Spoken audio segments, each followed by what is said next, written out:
کیا ہمارے پاس کوئی گنجائش ہے تقرب اللہ کی، مقربین میں سے ہونے کی؟ ہمارے پاس کوئی گنجائش ہے؟ جی گنجائش ہے. کچھ اعمال بیان کیے گئے کہ وہ انجام دیجیے تو اللہ سبحانہ و تعالیٰ انشاءاللہ مقربین میں شمار کرے گا.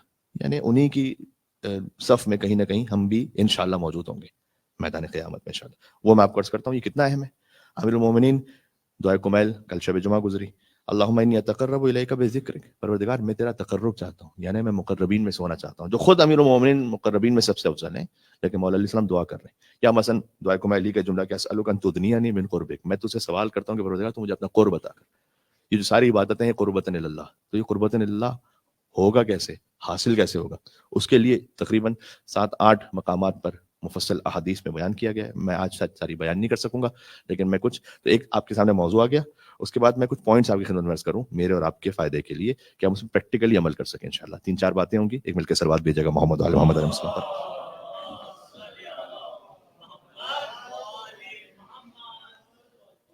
پہلی بات تو یہ کہ اس تقرب کا فائدہ کیا ہے. تقرب کا فائدہ یہ کہ تقرب انسان کو اعتبار دیتا ہے. آپ کسی بڑے انسان سے قریب ہوتے ہیں، کوئی بھی انسان ہوتا ہے، وہ کہتا ہے جناب وہ ہمارے جاننے والے ہیں، ہم سے قریب ہیں. آپ کو کہا کہ وہ اللہ کا جاننے والا ہے، اللہ سے قریب ہے، تو کتنا بڑا اعتبار ہے یہ.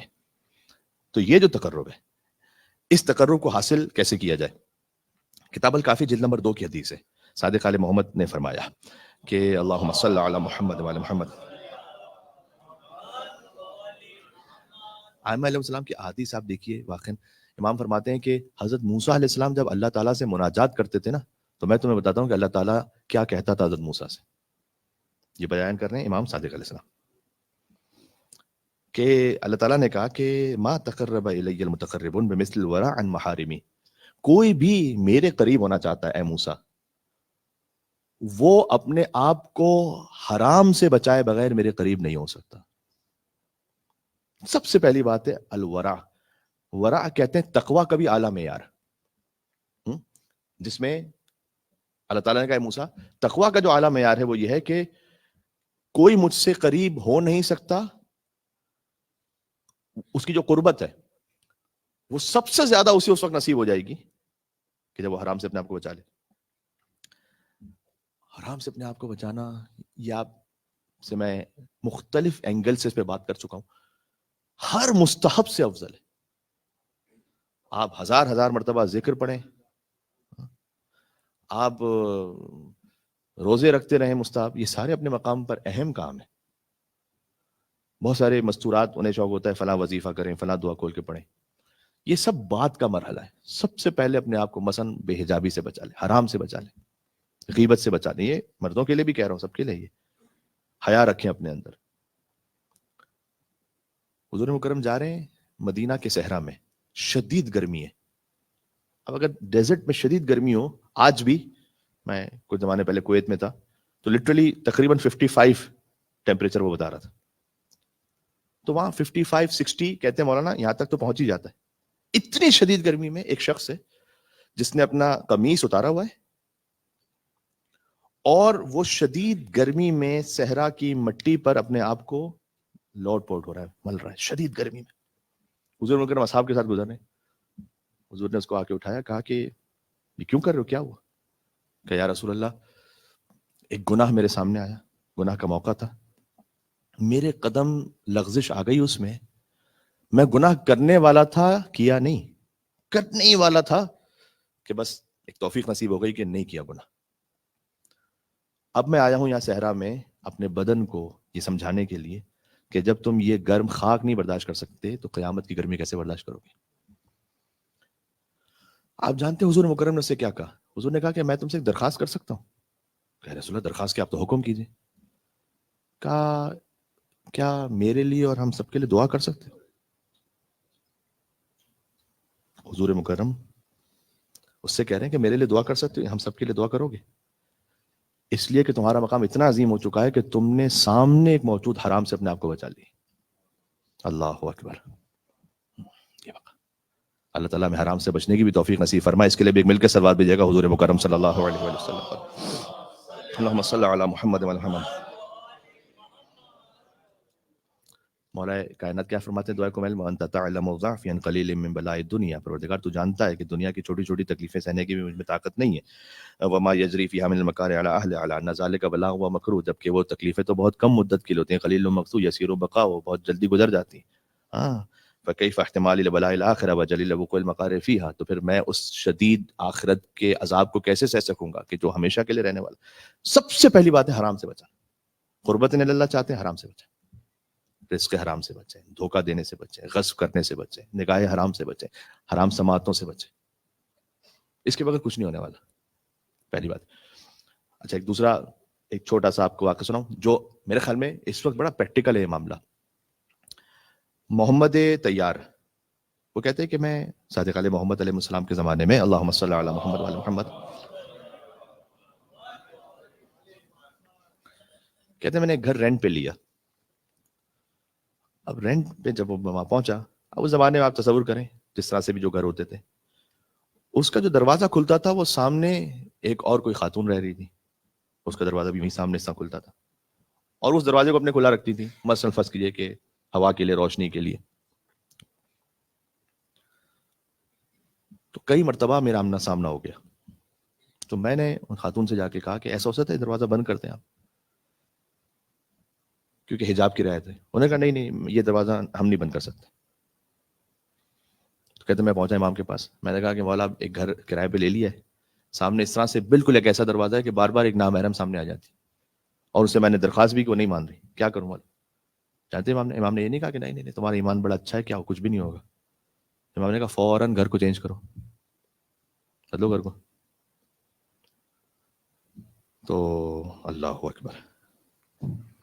پھر امام نے کہا میں تم سے کہہ رہا ہوں کہ گھر کو بدل لو، اس لیے کہ جب دو نامحرم کسی مقام پر ہوں اور تنہا ہوں تو تیسرا شیطان ہوتا ہے، نہیں معلوم کب تمہاری نیت بدل جائے. ضروری نہیں کہ وہ کوئی آخری مرحلے کا جا کے کوئی گناہ کرے گا. گناہ نگاہ سے شروع ہوتا ہے، حرام شہوت سے شروع ہوتا ہے. اب شیطان نے یہ کیا ہے کہ یہ گناہ کا سامان جو نا ہر ایک کی جیب میں پہنچایا. اب اس سے بچنا واقعی ایک چیلنج ہے، کیونکہ تنہائی کا معاملہ اب تنہائی فزیکل معاملے میں نہیں رہی کہ کسی جگہ پر ورچوئل تنہائی ہے، مطلب دو نامحرم ہیں جن کو اس طرح سے وہ گفتگو کر رہے ہیں کہ کوئی نہیں جانتا، تو یہ تنہائی ہے، تیسرا شیطان ہے. اگر کوئی حلال تعلق کے ساتھ کسی تعلق میں ہے، بڑا سیریسلی کہہ رہا ہوں، چاہے وہ دوسرے ازدواج میں ہے، تیسرے ازدواج میں ہے، چاہے وہ نکاح موقت میں ہے، وہ حلال ہے، اس پر شریعت میں ہم کچھ نہیں کہہ سکتے، کسی کو کرٹیسائز نہیں کر سکتے، بلیم نہیں کر سکتے، ٹھیک ہے شرعی معاملے کے حساب سے. لیکن اگر کوئی حرام تعلق میں ہے تو حرام تعلق میں اجازت نہیں. امام نے کہا کہ چینج کر دو، اس لیے کہ تیسرا شیطان ہوگا. ایک بات یہ پہلا پوائنٹ یہ ہو گیا اپنے آپ کو حرام سے بچانا. دوسرا پوائنٹ اقرب الناس من اللہ المتواضعون، بہت خوبصورت ہے کہ تم قربت اللہ چاہتے ہو کہ وہ نصیب ہو جائے تمہیں. قریب ترین اللہ سے وہ ہے کہ جو تواضع رکھتا ہے، ہمبل ہے. وَأَبْعَدُ النَّاسِ مِنَ اللَّهِ الْمُتَكَبِّرُونَ، دور ہے سب سے زیادہ اللہ سے وہ کہ جو تکبر رکھتا ہے. ایک طریقہ ہے من تواضع رفعہ اللہ، جو تواضع کرے اللہ کے لیے اللہ اسے بلند کر دیتا ہے. ٹھیک ہے، تواضع بالخصوص تواضع کچھ موقعوں پر تو بہت زیادہ مطلوب ہے. اچھا حیا اچھی چیز ہے نا، حیا اچھی چیز، لیکن ایک ہمارے پاس پورا حدیثوں کا ایک باب ہے جس میں کہا کہ ان موقعوں پر حیا اچھی نہیں ہے، مطلب یہ کہ تم شرم کے مارے رہ جاؤ. وہ کیا نامحرم سے حیا ٹھیک ہے، اپنے وقار کی خاطر وہ جو ایک حیا اور عفت ہوتی ہے وہ ٹھیک ہے.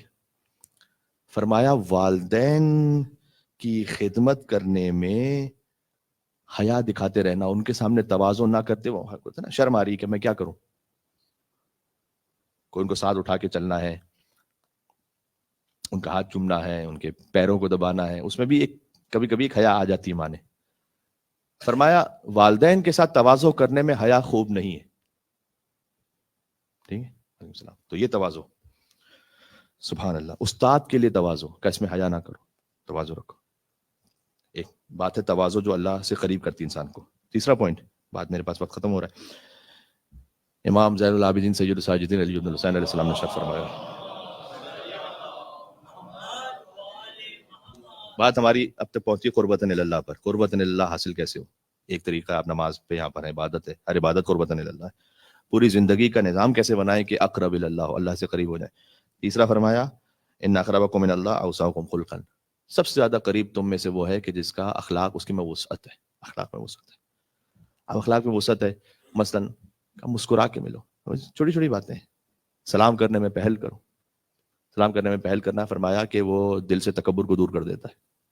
جو سواری میں وہ سلام کرے اسے جو پیدل ہے، جو زیادہ ثروت مند ہے وہ سلام کرے اسے کہ جو فقر میں، یہ سب تکبر کو توڑ دیتا ہے.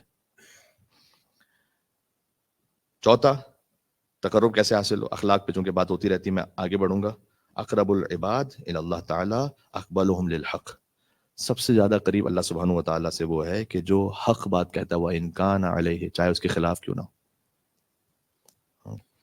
وعملہم بالحق، اور حق پر عمل کرنے والا. تو حق بات کرنا اتنا آسان نہیں ہوتا کہیں. اب آپ دیکھیں اس وقت جو دنیا کا معاملہ ہے فلسطین اسرائیل کا، کتنے جرنلسٹ ہیں کہ جن میں جرأت ہے کہ وہ حق بات کہہ سکیں، کہ وہ کھل کے کہیں کہ بھئی یہ جینوسائیڈ. کتنے ایسے ہیں کہ جو کہیں کہ ہزاروں بچے جو مار دیے گئے ان کا ذمہ دار کون ہے. نہیں کہہ پاتے کیونکہ انہیں اپنے اسٹیٹس کے اعتبار سے معاملے کو بیلنس رکھنا ہوتا ہے.